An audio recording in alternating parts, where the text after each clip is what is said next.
እግዚአብሔር የሕያዋን አምላክ ከሆነ ጻድቃን ሙተዋል ይባላል ወይ? ሞት በራሱ የሰው ልጅ በዚህ በህይወተ ስጋ ያለ ነፍሱ ከስጋው ከተለየ በኋላ በቃ ሞተ በሰበሰ የሚባል ከሆነ የክርስቶስ ሰው መሆን አገልግሎቱ ምንድነው? እኛ እኮ ለዘላለም ሕያው ሆነን እንድንኖር ነው አይደል ክርስቶስ የሞተልን? ለዘላለም ሕያው ሆነን እንድንኖር ክርስቶስ ከሞተ ልብ ብላችሁ አዳምጡ።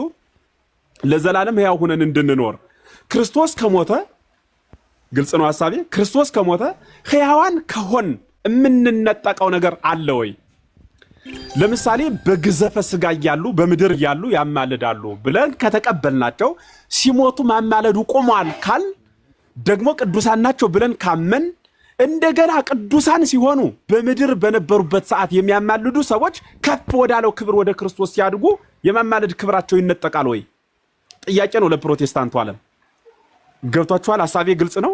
ምድር ላይ ያሉ ሲወድቁ ሲነሱ አንዴ በኃጢአት አንዴ በጽድቅ በነበሩበት ዘመን እግዚአብሔር የማማለድን ስልጣን ከሰጠ ወደ ሰማይ በሚነጠቁበትና በየማነ አብ ባለው በክርስቶስ በዚያ በኩል በሕያው በሆነው ክርስቶስ በኩል በበጎ ኑ ብሎ ጠርቶ በክብር በገነት ካስቀመጣቸው በኋላ መዋቴዎች ናቸው ከዚህ በኋላ ማማለድ አይችሉም መባል ይቻላል ወይ?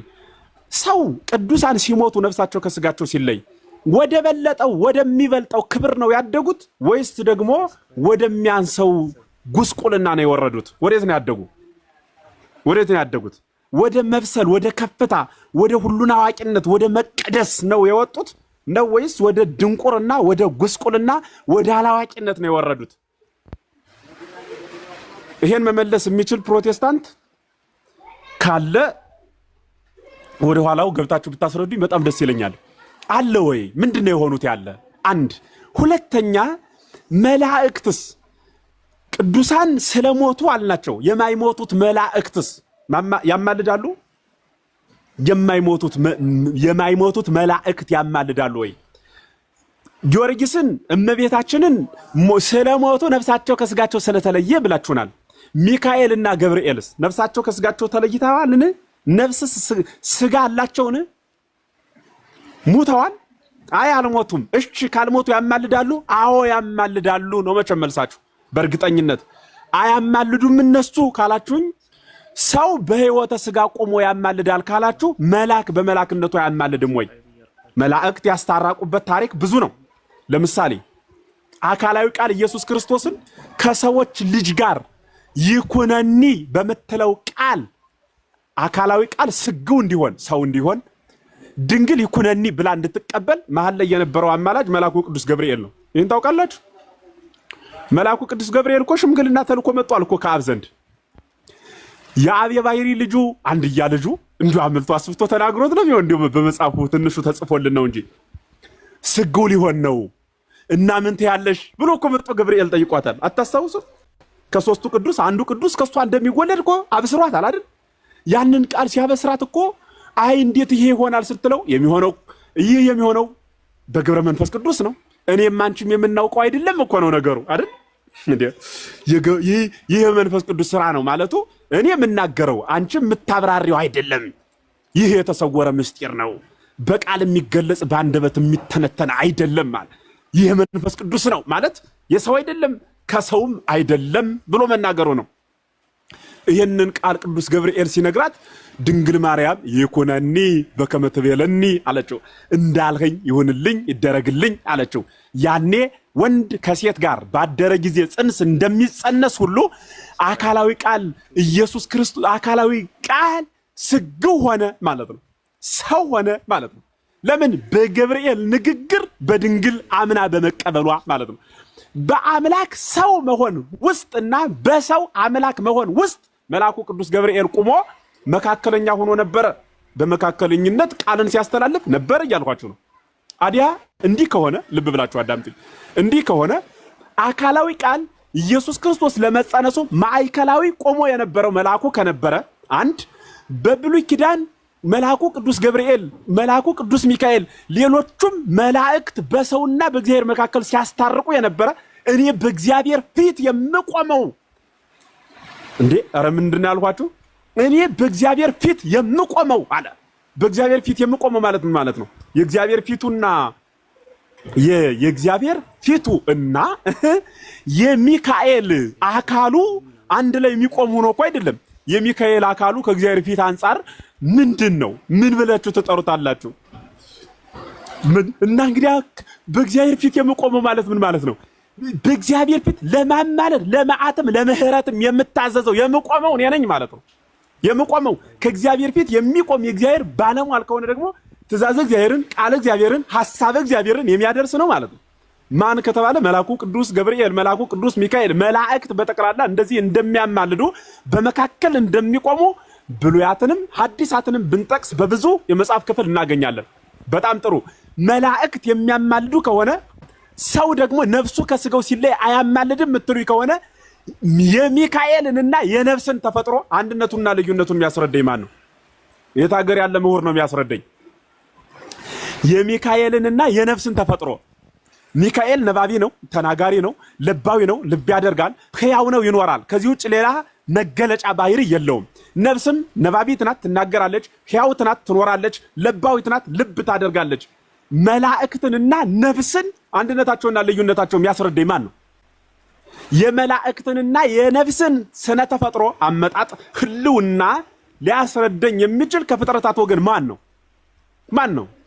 የለም። ከሌለ መላእክትና ነፍስ ህልውናቸው አንድ ከሆነ የሚሰሙ ከሆነ የሚኖሩ ከሆነ ልብ የሚያደርጉ ከሆነ ቅዱሳን ደግሞ በአካለ ነፍስ በገነት ተቀምጠው የምንናገረውን ይሰማሉ፣ የምንናገረውን ይሰማሉ።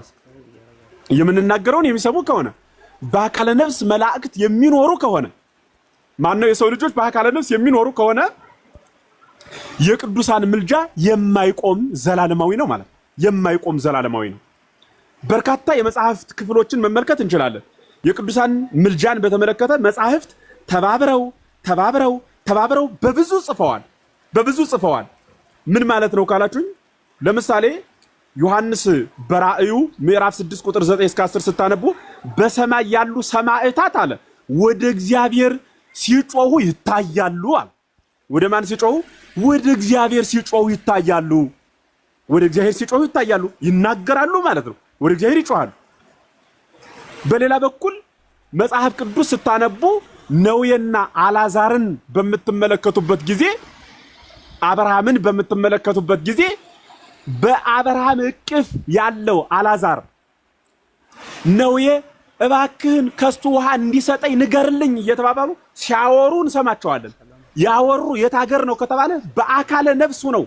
በአካለ ነፍስ ጨካኙ ነውየ በአካለ ነፍስ ሆኖ እኒያን ጨካኝ ዘመዶችን ማን ሄዶ ባስተማራቸው እያለ ሲናገር ነበር። ጨካኙ ነውየ ሂዱና ዘመዶችን የሚመክር የሚገስጽ ሰው ፈልጉልኝ እያለ የሚናገር ከሆነ ርህሩሁ እንግዳ መቀበል የሚያውቀው አብርሃም ዘመዶችን እንዲምር ዘመዶችን ማረልኝ ብሎ ለእግዚአብሔር አይነግረው? ለሰው የማያዝ ነው። ፍርፋሪ እንኳን ለሰው የማይሰጠው የምታውቁት ያ በመጽሐፍ የተጻፈው ጨካኙ ንጉሱ ነውየ፣ ያ ጨካኙ ባለሀብቱ ነውየ እሱ እንኳን ዘመዶችን ማን በነገራቸው ወደዚህ ሰዓት እንዳይመጡ እባካችሁ ንገሩልኝ ብሎ የሚያዝን ከሆነ ርህሩሁ አብርሃም በምድር ያሉትን የሰው ልጆች ሁሉ ይቅርበል ብሎ የማይለምንበት ምክንያት ምንድነው? በገነት ሐሳብ የሚለዋወጡ ከሆነ። በሌላ ቦታ ዮሐንስ ራእይ ምዕራፍ 5 ቁጥር 8 ላይ የቅዱሳንን ጸሎት የሆነ ዕጣን የተሞሉ የወርቅ ጽዋዎች ነበሩ አለ። የቅዱሳን ጸሎት ነው የሚለው። የቅዱሳን ቃል ጸሎታቸው ማለት አንዱ ስለሌላው የሚለምነው መለመን ነው እንጂ እንግዲህ ቅዱሳን ምን ብለው ይጸልያሉ? ገነት ስጠን እንዳይሉ ገነት ነው ያሉ። ስለኛ ብለው ይጸልያሉ ማለት ነው። ስለኛ ብለው ይጸልያሉ፣ ስለኛ ብለው ይናገራሉ ማለት ነው። ስለኛ ብለው ይናገራሉ። ይህ በመጽሐፍ ቅዱስ የተቀመጠ አማናዊ የእግዚአብሔር ቃል ነው። ስለዚህ ቅዱሳን አባቶቻችን ያማልዳሉ ማለት ሩጫቸውን የጨረሱ ወደ በለጠው ክብር ያደጉ ናቸው። ይህ ምድር ለማሸነፍም ለመሸነፍም የተዘጋጀ ሜዳ ነው። ይህ ምድር ለማሸነፍም ለመሸነፍም የተዘጋጀ ሜዳ ነው። ዲያብሎስን ድል ለመንሳትም የተዘጋጀ የተመቸ ነው። በዲያብሎስ ድል ተነስቶ በሲኦል መውደቅም እንደምታውቁት ሜዳው ዝግጁ ነው። ቅዱሳን ዲያብሎስን አሸንፈው ድል ነስተው በክርስቶስ ክብር እየተንበገበጉ ከተቀመጡ በኋላ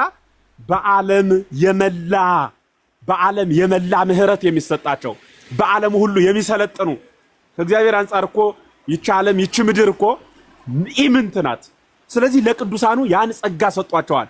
ቅዱሳን በዓለም ሁሉ የመሉ ናቸው ብለን ስንናገር አንዳንዶቹ አይኖ ቅዱሳን አያማልዱም ሲሉ እንሰማቸዋለን። የእምነት ተቋም ዶክትሪን አድርገው ይናገሩታል።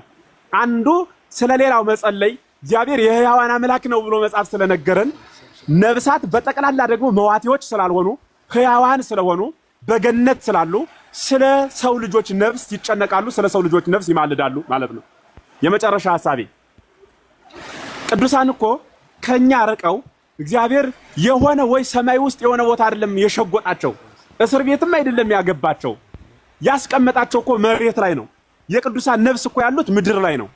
ገነት ማለት ከአምስቱ ዓለመ መሬት አንዷ ናት። ስለዚህ በገነት ተቀምጠዋል ማለት እኛ ከምንኖርበት የሆነ ሰፈር ስቴት ላይ ናቸው ማለት እኮ ነው። የሆነ ቦታ ላይ ናቸው ማለት እኮ ነው። ልክ እኔ እዚህ ላይ ቁጭ ብዬ ስለ አሜሪካ መረጃ አለኝ፣ ስለ አሜሪካው ሰው ጸልያለሁ። ከዚህ ቁጭ ብዬ ስለ ኢትዮጵያዊ ሰው ጸልያለሁ፣ ስለ አንታርክቲካው፣ ስለ አውስትራሊያው ሰው ጸልያለሁ፣ ስለ አፍሪካው፣ ስለ ሌሎችም ሀገራት ሰዎች ጸልያለሁ። ከዚህ ቁጭ ብዬ ስለ እያንዳንዱ መረጃ ላይ ጸልያለሁ። በዚያ ጸሎት ህግ ባለሁበት ሁኜ ወደ ሌለሁበት ሀገር ጸሎትን አደርሳለሁ። ባለሁበት ሁኜ ወደ ሌለሁበት ዓለም፣ ባለሁበት ሁኜ ወደ ሌለሁበት ሰፈር እጸልያለሁ። እግዚአብሔርም ይሰማል። እኔን በዚህ ዓለም ሁኜ ገና የቅድስና ማይረግ ላይ ሳልደርስ ከዚህ ቁጭ ብዬ ጸሎቴን የሚሰማ እግዚአብሔር ሩጫቸውን የጨረሱ ከአስሩ ማዕረጋት የደረሱ የመጨረሻው ማዕረግ የሚባለው የደረሱ። በነገራችን ላይ ስለ ቅዱሳን ትምህርት በሚገባ ሌላ ጊዜ ገብተን እናየዋለን። አንድ ነገር ብቻ ዛሬ ላንሳ። 10 ማዕረጋት የሚባሉ አሉ። ከ10 ማዕረጋት 8ኛው ማዕረግ ሁሰት የሚባል አለ። ሁሰት ማለት ቅዱሳን አንደኛው ማዕረግ፣ ሁለተኛው ማዕረግ፣ ሶስተኛው እየተባለ ይሄድና 10ኛው ማዕረግ ሲደርሱ ሁሰት ይባላል። ይሄ ሁሰት ማለት ባሉበት ነው የሌሉበትን ማወቅ ማለት ነው። ባሉበት ነው የሌሉበትን ማወቅ። ለምሳሌ ቅዱስ ጴጥሮስ ሐናንያን ያን ውሸት ሲዋሽ ሲያጠፋ ከተመለከተው በኋላ ኦ ሐናንያ እፎ መላ ሰይጣን ውስተ ልብከ ከመ ተሐስሶ ለመንፈስ ቅዱስ አለው። ሐናንያ ወይ መንፈስ ቅዱስን ተዋሸው ዘንድ ሰይጣን እንዴት በልብ መላብህ አለው። መንፈስ ቅዱስን ተዋሸው ዘንድ ሰይጣን እንዴት በልብ መላብህ ብሎ ነገረው። አሁን ሐናንያ ያን ጥፋት ሲፈጽም ቅዱስ ጴጥሮስ አይቶታልን? አላየውም። እና በምን አወቀ ከተባለ ሁሰት ከሚባለው የቅድስና ደረጃ ደርሷል ማለት ነው። ቅዱሳን ማለት ቅዱሳን የሚለውን የስም ማዕረግ የሚያገኙት ደረጃ አለው። ልክ አንድ ሰው ዶክትሪኑን ያዘ፣ ዩኒቨርሲቲው ገብቶ ተመረቀ፣ ፕሮፌሰር ሆነ፣ እንደዚህ ሆነ ተብሎ ሲነገርለት ተምሮ የሚደርስበት የሚያልፍበት ደረጃ አለው። ያለ ደረጃ ዝም ብሎ አይሰጥም። ከተሰጠም በማጭበርበር የመጣ ነው ይባላል። ልክ እንደዚህ ሁሉ ቅዱሳን ቅዱሳን የሚለውን ስም ማዕረግ የሚያገኙት ከዊነ እሳት የሚባለው የመጨረሻው 10ኛው ማዕረግ እዚያ ላይ ሲደርሱ ነው ቅዱሳን የሚባለውን ስም ያገኙት። ስለዚህ ሁሰት የሚባለውን አንድ ቦታ ተቀምጠው ገነት የሚባል ቦታ ላይ ተቀምጠው ዓለምን በጠቅላላ ማወቅ ለቅዱሳን 8ኛ ደረጃ ላይ አልፈውት ሄደዋል። ልክ አንድ ሰው 7ኛ ክፍል ሲገባ እንግሊዘኛ በደንብ ማንበብ አለበት አይደል?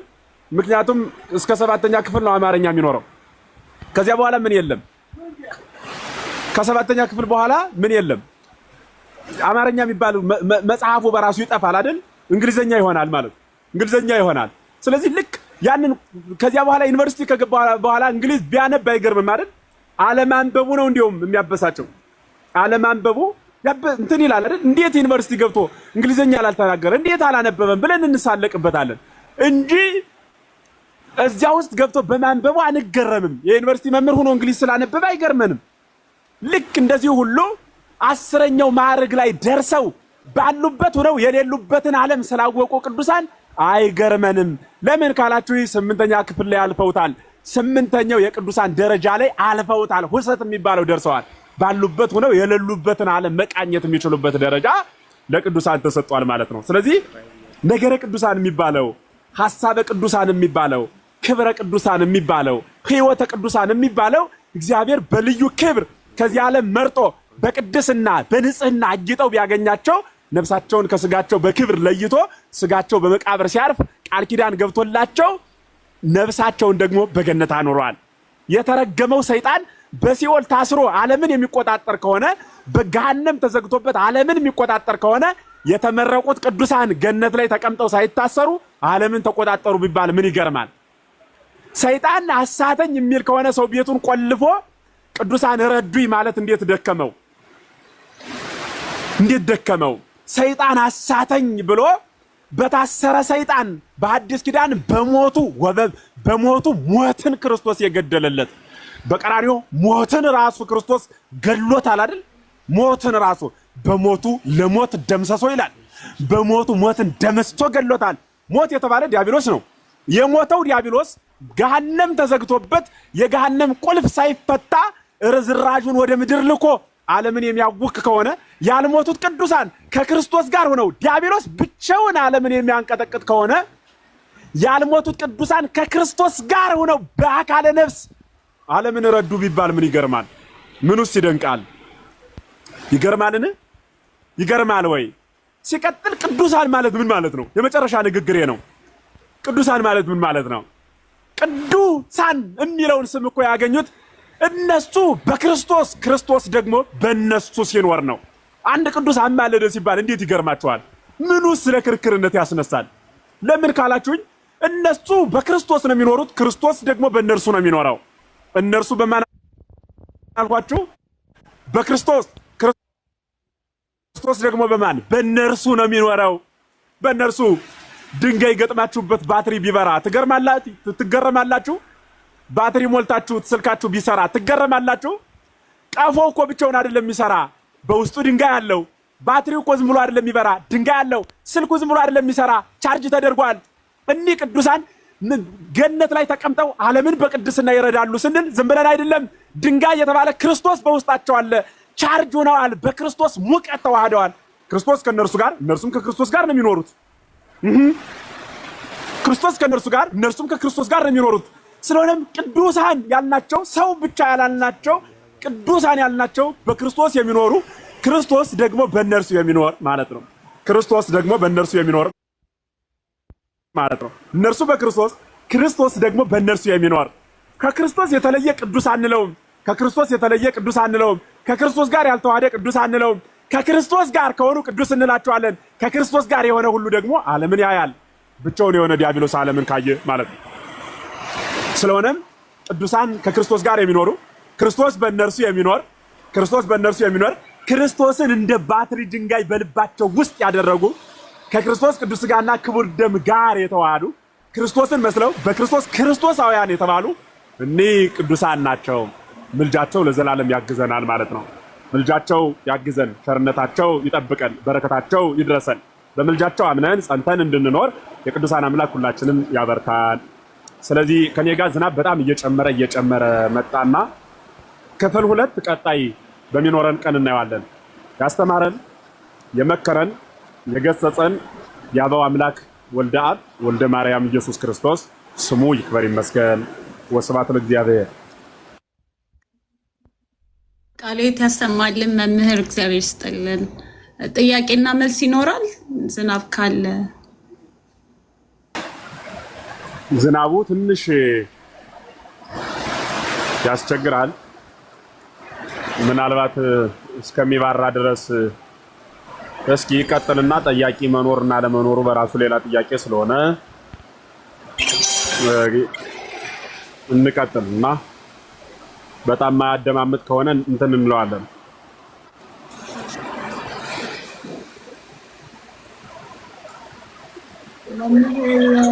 መኑ እንኳን ደህና መጡ።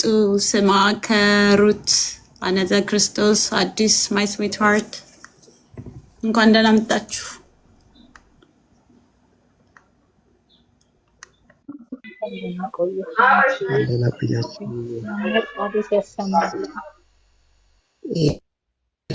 የእንታ ኤፍሬም በእውነቱ ቃልዮት ያሰማልን፣ ቃልዮት ያሰማልን፣ በእድሜ በጸጋ ይጠብቅልን። እንደናንተ ያሉ መምህራንን በእውነት በቤቷ ያሳጣን። እግዚአብሔር ይስጥልን። በሚገባ አድርገውና አስተማሩን። እኛ ከኛ የሚጠበቀው ወደ ተግባር መዋል ነው። ፍጻሜያችሁን ያሳምርላችሁ። እግዚአብሔር ይስጥልን። ላይክ ሼር ሪፖስት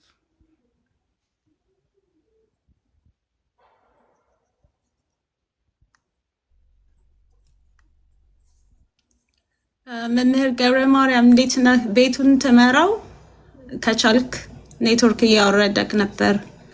ጥያቄ ያላቸው ካሉ እንድትቀበልና እንድታቀርብ ነበር። አለ ይሰማል?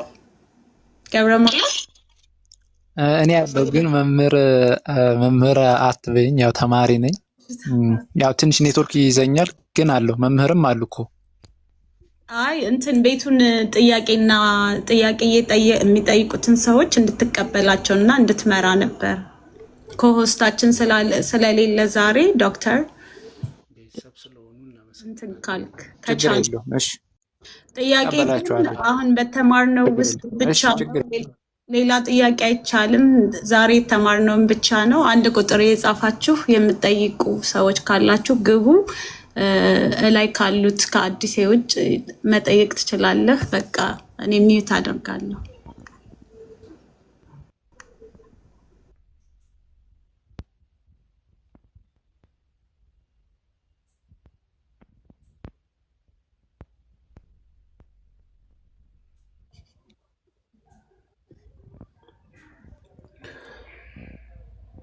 ገብረ ማርያም አለክ? ይሰማል? አለው ግን ሞዴሬተር አይደለሁም እስካሁን። ጠይቃቸው ጥያቄ ያላቸው ሰዎች ካሉ። ሞዴሬተር አይ ከዚህ ያሉት ሁሎችም የኛ ልጆች መሰሉኝ። ኦኬ ነው እንዴ? እኔ እኮ ከገስት ላይ እያመጣሁ እያወረድኩ መስሎኝ ነው እንደዛ ስትይኝ። እሺ በቃ አለም ሚዩት አንሳ። ከታችም እና ጥያቄ ካለክ ወይም ጥያቄ ካለሽ ጥያቄያችሁን አስቀ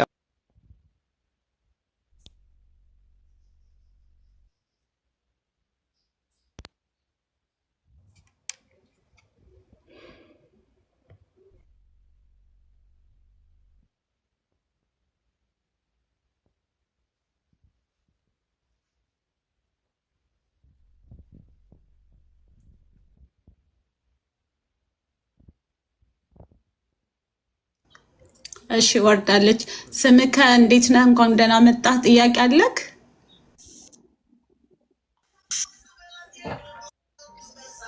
እንኳን ደህና ቆያችሁኝ። መምህራችን ቃለ ሕይወትን ያሰማልን፣ በዕድሜ በጤና አምላከ ቅዱሳን ይጠብቅልን፣ የአገልግሎት ዘመኖትን ሳበረዘም ያደርግልን፣ ከዚህም በላይ የሚያገለግሉበትን ጥበብና ማስተዋሉን አምላከ ቅዱሳን ያደለልን። ሁላችሁም እንዴት አመሻችሁ ብያለሁኝ። እኔ ጥያቄ የለኝም። ጥያቄ ያላቸው ሰዎች እንዲገቡ እኔ ከታችሁኝ እማራለሁ። እሺ ችግር የለውም። ሩት ጥያቄ አለሽ?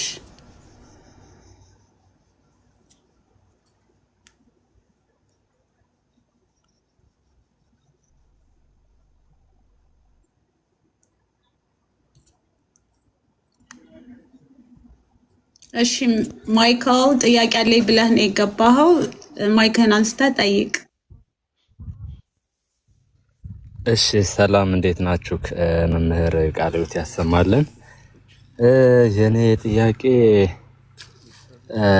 ስለ ቅዱሳን ማለት ብዙ ጊዜ ጸለይኩ ወደ ቅዱሳንም ወደ እመቤታችንም ወደ መላእክትም ወደ ብዙም ጸለይኩ፣ ግን እኔ ተሰምቼ አላውቅም። ሰው ካልተሰማው ለምንድን ነው ወደ ቅዱሳን የምጸልየው?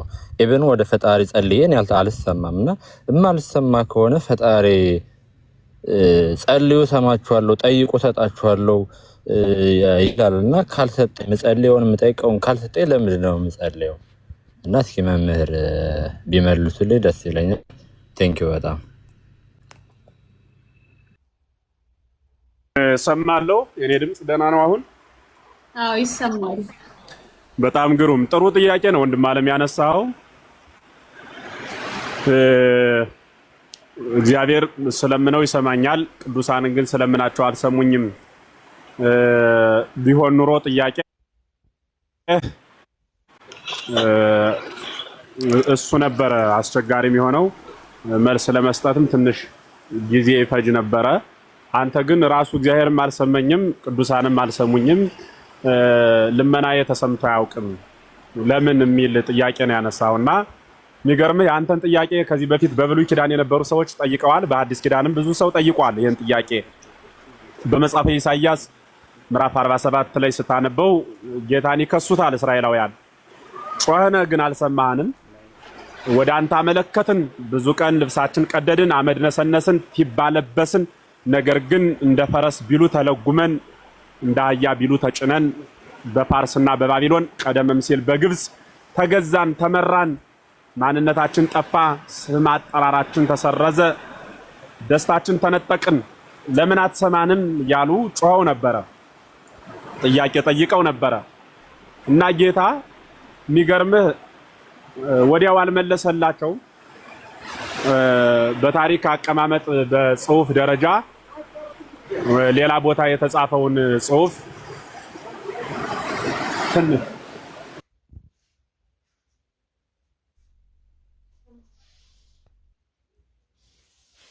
ቤተሰብ ስለሆኑ እናመሰግናለን።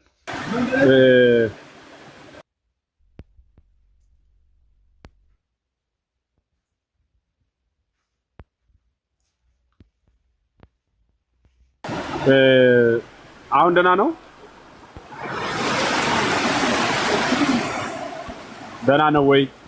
አዎ ይሰማል። እኔ ጋር ዝናብ በጣም በረታ። ይሄን ልጨርስና ጥያቄው ሌላ ቀን ይሁን። እሺ። እና ኢሳይያስ ምዕራፍ 58 ላይ ለአንተ ጥያቄ መልስ የሆነ ነገር ተጽፏል። ምን ይላል ጌታ?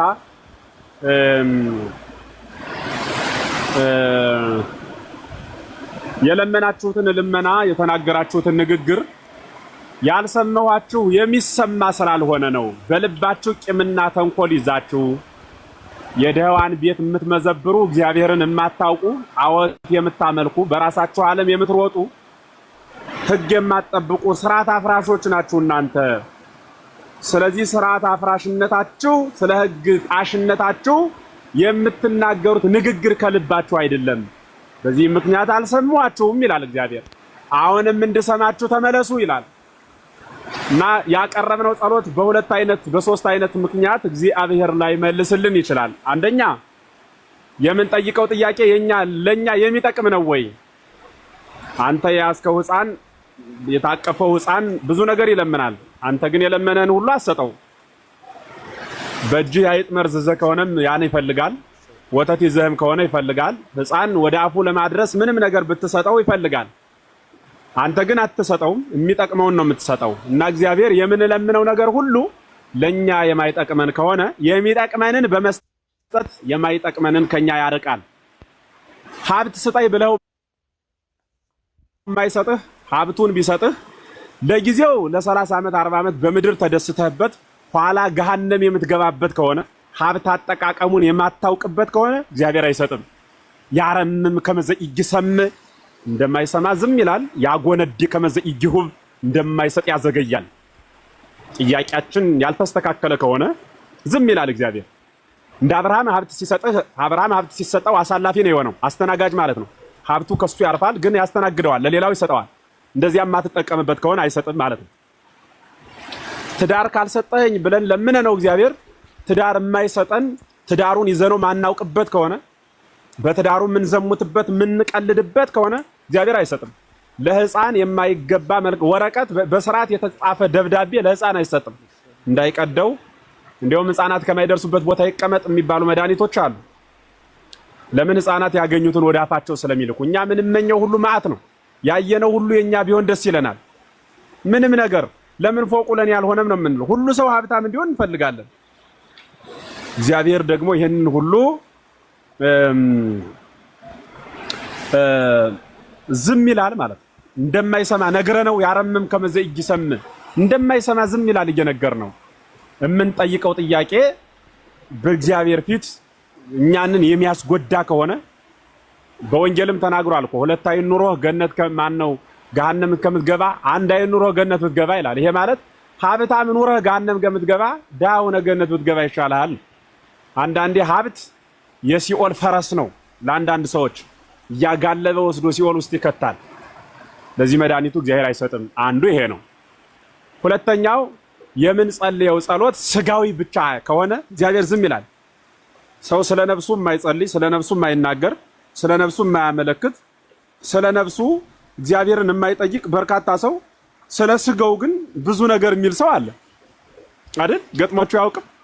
አሁን የአብዛኛው ሰው ጸሎት እኮ ጌታ ሆይ ካንተ የሚለየኝ ነገር ከሆነ ምንም ነገር ቢሆን አትስጠኝ። ካንተ የምትለየኝ ሴት ከሆነች ትዳር አትስጠኝ። ካንተ የሚለየኝ ወንድ ከሆነ ትዳር አትስጠኝ። ጌታ ሆይ መሐሪ ነህና በመሐሪነት ተጠብቀኝ፣ ሕያው አምላክ ነህና በሕያውነት አበርታኝ የሚል ሰው አለ? ጌታ ሆይ ካንተ የሚለየኝ ከሆነ የዕለት ሆዴን እንኳን አትስጠኝ የሚል ሰው አለ? ጌታ ሆይ ነፍሴን በመንግስተ ሰማያት ከአብርሃም ከይስሐቅ ከያዕቆብ ጋር እንድትኖር አድርገኝ። ጌታ ሆይ ወደ አንተ ልመጣ ናፍቃለሁ። ክርስቶስ ሆይ አንተ ልቤን በፍቅር መታዋል የሚል ሰው አለ? ወደ አንተ ልመጣ ናፍቃለሁ ካልነ ራሱ ምንል ዓለም ሲመረን ነው እንደ መጠጊያ ማለት ነው። ልክ ይሄኛው መሮኛልና ወደዛው ሰደይ አይነት ከክርስቶስ ፍቅር የተነሳ አይደለም ይሄን ራሱ የምናመለክተው። ስለ ስጋ ነው የምንለምነው። በቃ ጌታ ሆይ ይህን ስጠኝ፣ መኪናውን ስጠኝ፣ ቤቱን ስጠኝ፣ ፎቁን ስጠኝ፣ ጤናውን ስጠኝ፣ ምናምን ስጠኝ ነው። በቃ የስጋ ጥገና እኮ ነው። የስጋ ጥገና የተቀጠረ ፍጥረት ማለት እኮ ሰው ነው።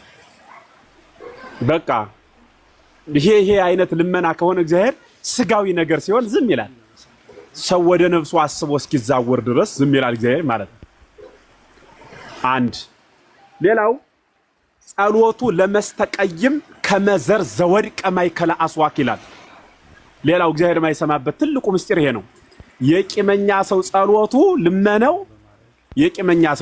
ልመነው ከሾህ መካከል እንደወደቀ ዘር ያለ ነው ይላል።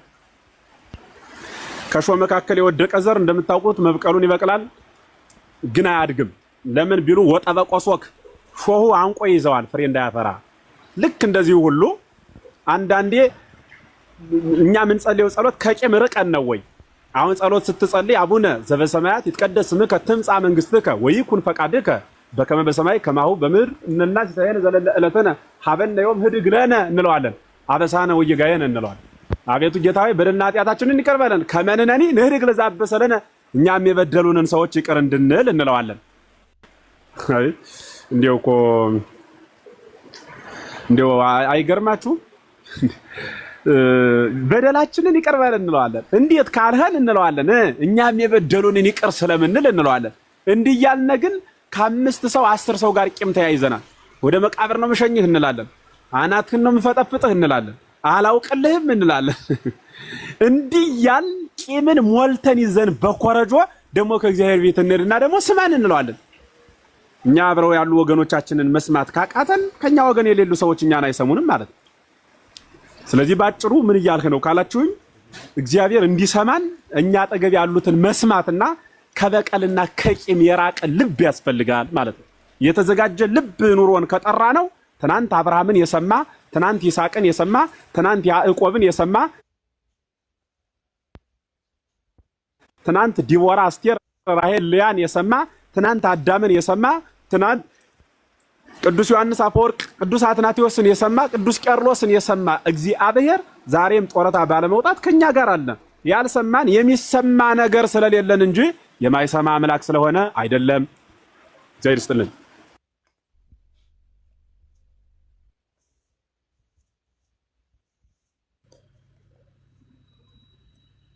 እሺ ቃለ ሕይወት ያሰማልን መምህር። ግን ማለት እኔ አልተዋጠልኝም እውነት ለመናገር በቃ ማለት የማይሰማ የማያስፈልግ ነገር ነው እንዳንል ማለት እንደሚያስፈልግ እየጠጣህ ዋጠው ምኑ ይሄ ደግሞ ጅራጅሉን የመጣ አንዳንዱ እንደ በጣም ይሄ ወለፈንዲ ነው የሚል ወለፈንዲ ይላሉ አንድ ሊቅ ሲናገሩ። ይሄ አሁን ይሄንን በምን ይሄ የማይመለስ እኩይ የማይፈወስ ድውይ ይላሉ አባቶቻችን ሲናገሩ።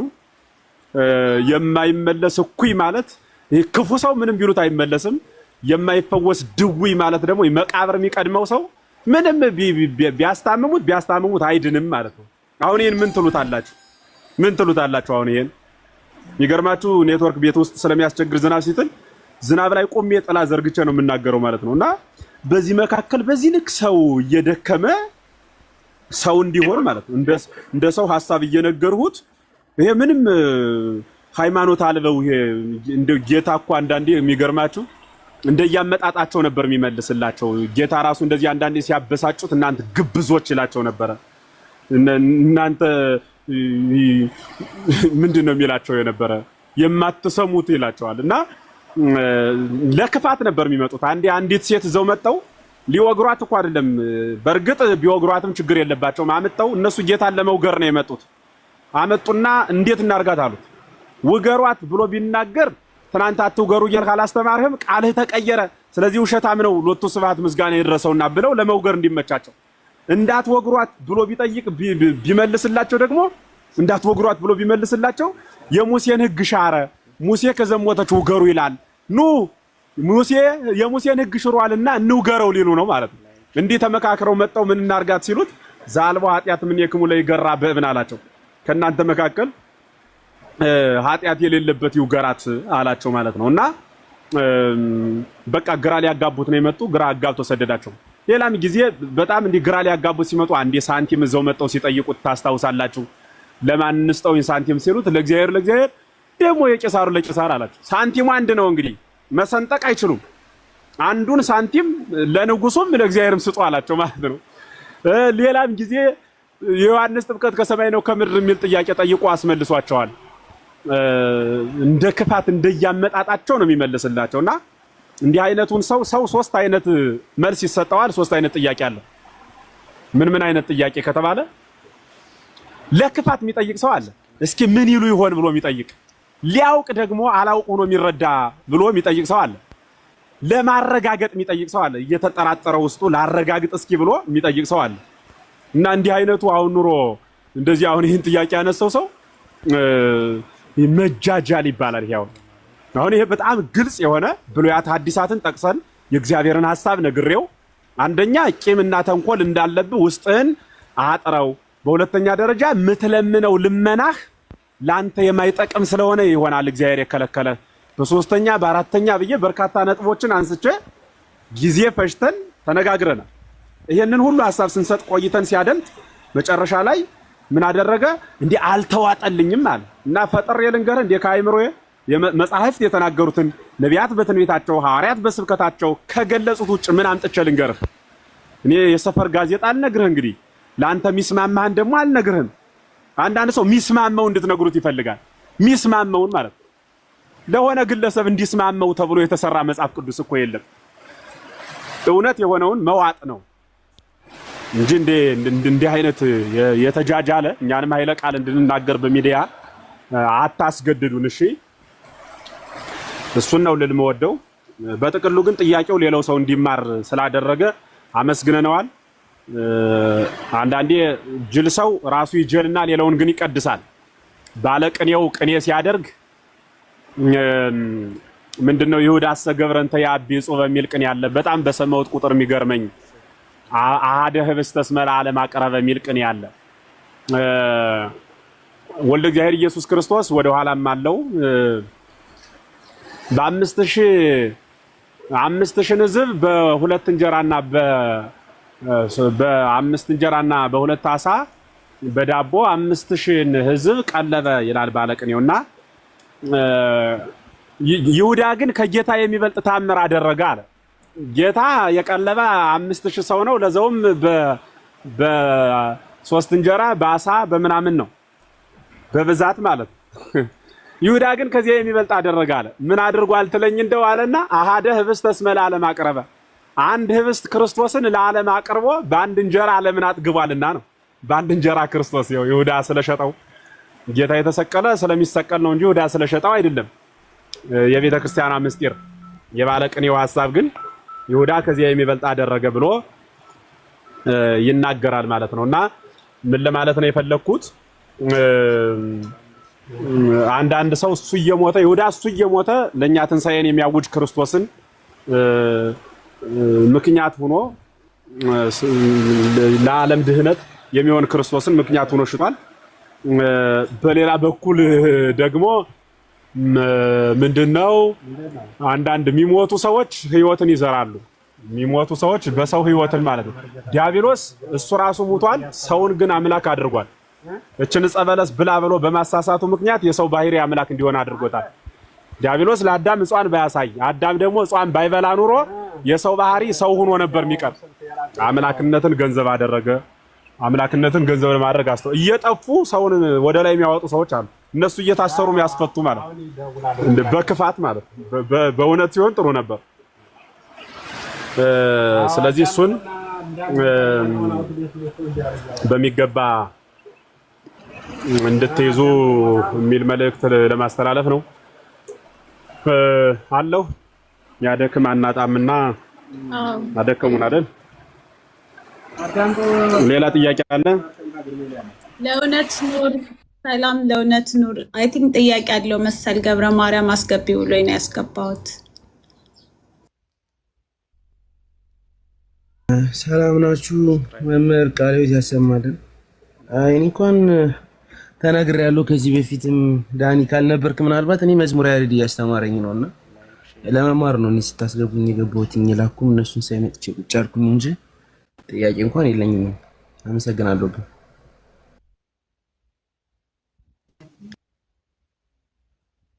አይ መልካም እሺ። ያው ተዋህዶ አታውቂውም እንዴ?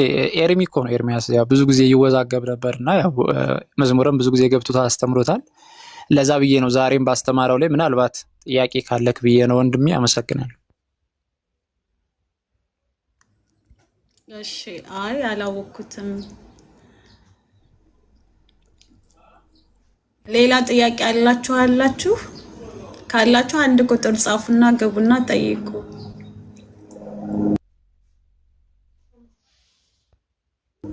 ሌላ መምህር ገብተዋል። መምህር ኤልያስ ታችኝ ይማራለሁ። እኔ ከታች ያለውኝ ለሌሎች ቦታ አልቀጥላችሁ።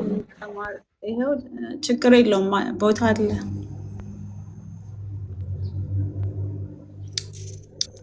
ይሄውም ጥያቄ አለኝ ብሎ ገብቷል። ጠይቅ። ሰላም ናችሁ? ሁላችሁም ገስት ላይ ያላችሁ መምህራችን ደግሞ ቃለ ሕይወት ያሰማልን። በጣም ትልቅ ትምህርት ነው። ለሰው ራሱ ሰርጾ የሚገባ ትምህርት ነው ያስተማሩት። በሚገባ መልኩ አስተምረውናል። አንድ ጥያቄ አለኝ። እሱ እንደው በቃና ዘገሊላ ላይ የተናገረው እመቤታችን በምልጃው ሰዓት ወይኑ አለቀባቸው፣ ይሄ ወይን አለቀባቸው ስትለው ለክርስቶስ ደግሞ እኔ አንቺ ሴት እኔ ካንቺ ምን አለኝ ምናምን የሚል ይሄን ቃል እንደው ቢያብራሩልኝ ብዬ ነው የምጠይቃቸው።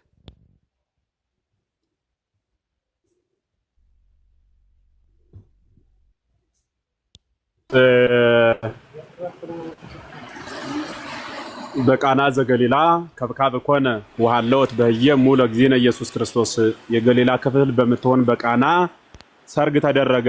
የዶኪማስ ወይም የዮአኪን ሰርግ ነበረ ይላል ቃሉና በዚያ ሰርግ ወፀውእ ለእግዚእ ኢየሱስ ወላ አርዳይሁ የጌታ እናት በዚያ አለች። እናትን ጠርቶ ልጇን መተው ጌጥ ወይም ባህል አይደለምና የጌታ እናቱ ማርያም እሷ ስትጠራ ደግሞ ልጇም ጌታ ተጠራ ማለት ነው።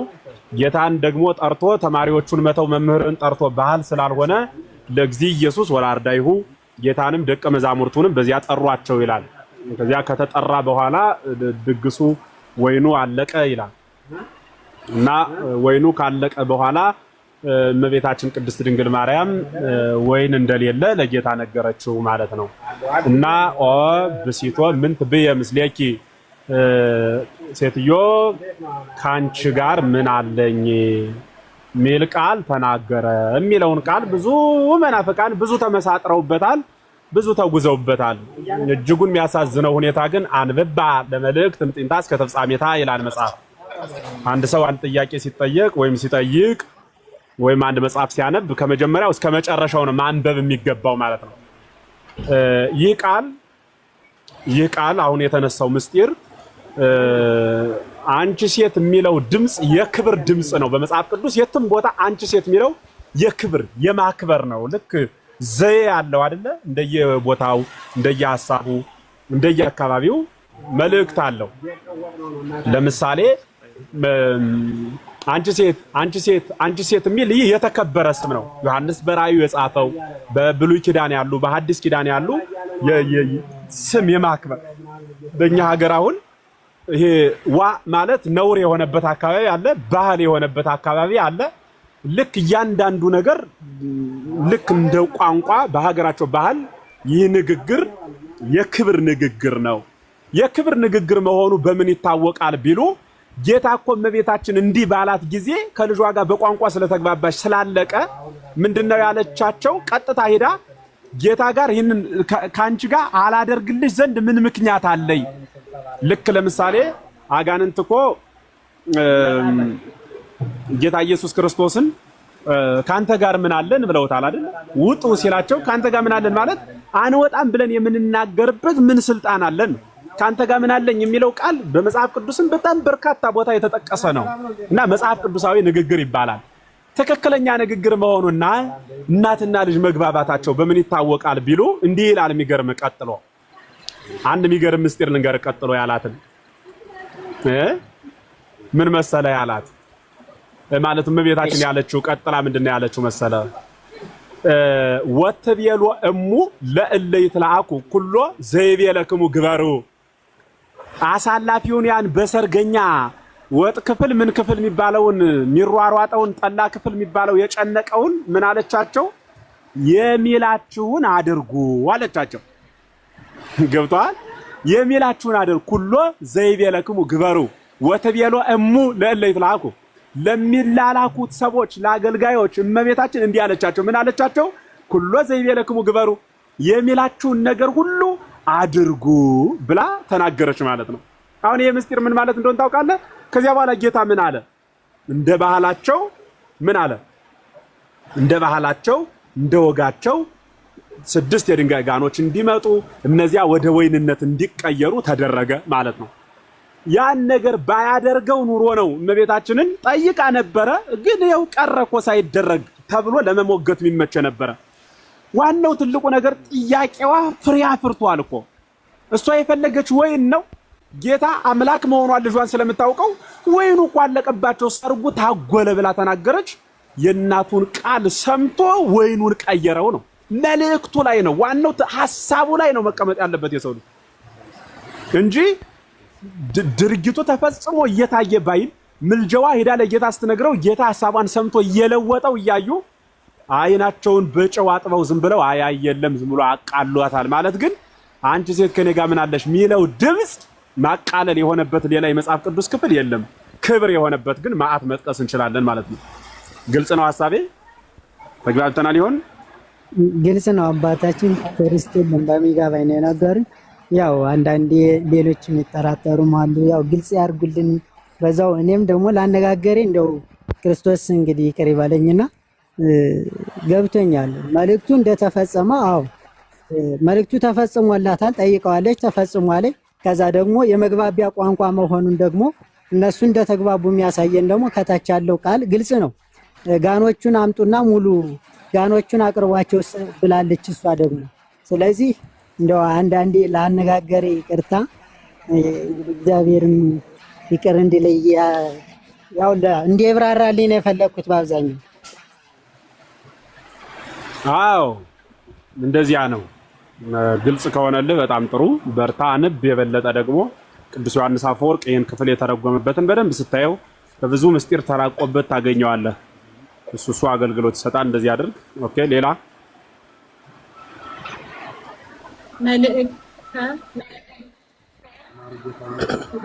እግዚአብሔር ይስጥልኝ። መምህራችን ቃለ ሕይወት ያሰማልን፣ መንግስተ ሰማያትን ያዋርስልን። የኔ ጥያቄ የዚህ የቅዱሳን በዓለም ሁሉ ያለውን የመስማታቸውን መምህራችን ሲያስተምሩ የአስሩ ማዕረጋት በስምንተኛ ማዕረግ የደረሰ ስላለፉ ነው የሚል አለ። ግን አስሩ ማዕረጋትን በአጸደ ነፍስ ስላሉ እንጠቅሳቸዋለን ወይ? ምክንያቱም በዚህ በትምህርተ ርቀት ላይ ነፋስ ረቂቅ ነው፣ በዓለም ሁሉ ሞልቷል። ከነፋስ ግን ነፍስ ትረቃለች፣ ከነፍስ መላእክት ይረቃሉ፣ ከመላእክት ደግሞ አምላክ ይረቃል ብለን የምንማረው ትምህርት አለ። ስለዚህ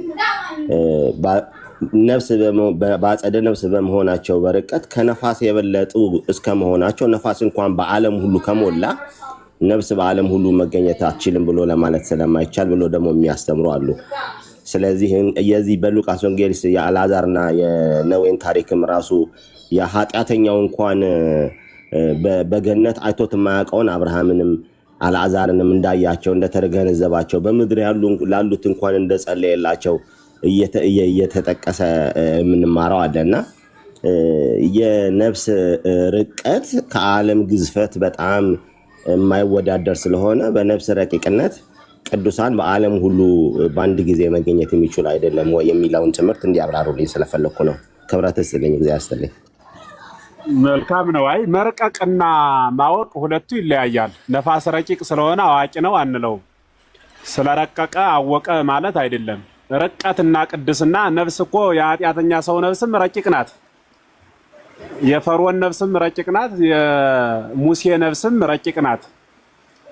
የዲዮቅልጥያኖስ የመቅዶኒዎስ ነፍስም ረቂቅ ናት።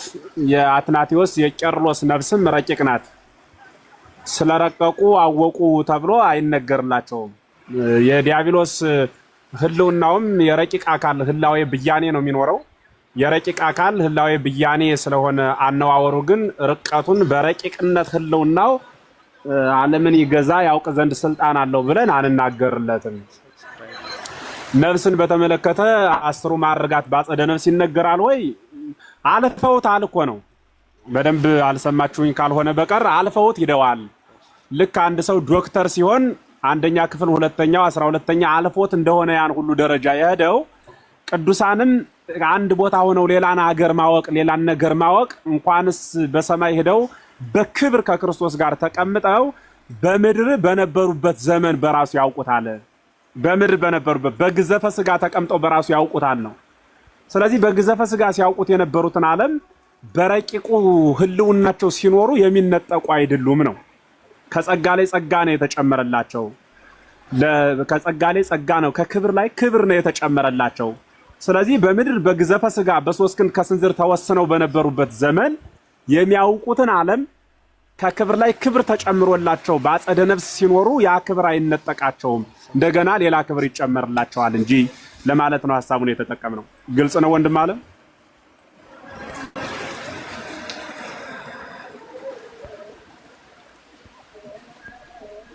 ተቋርጬ ነበር።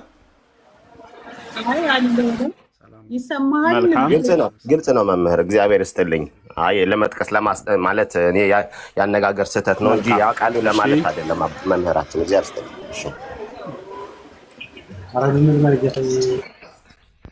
እሺ ዶክተር ኩሜ እንኳን ደህና መጡ። ደህና ነዎት?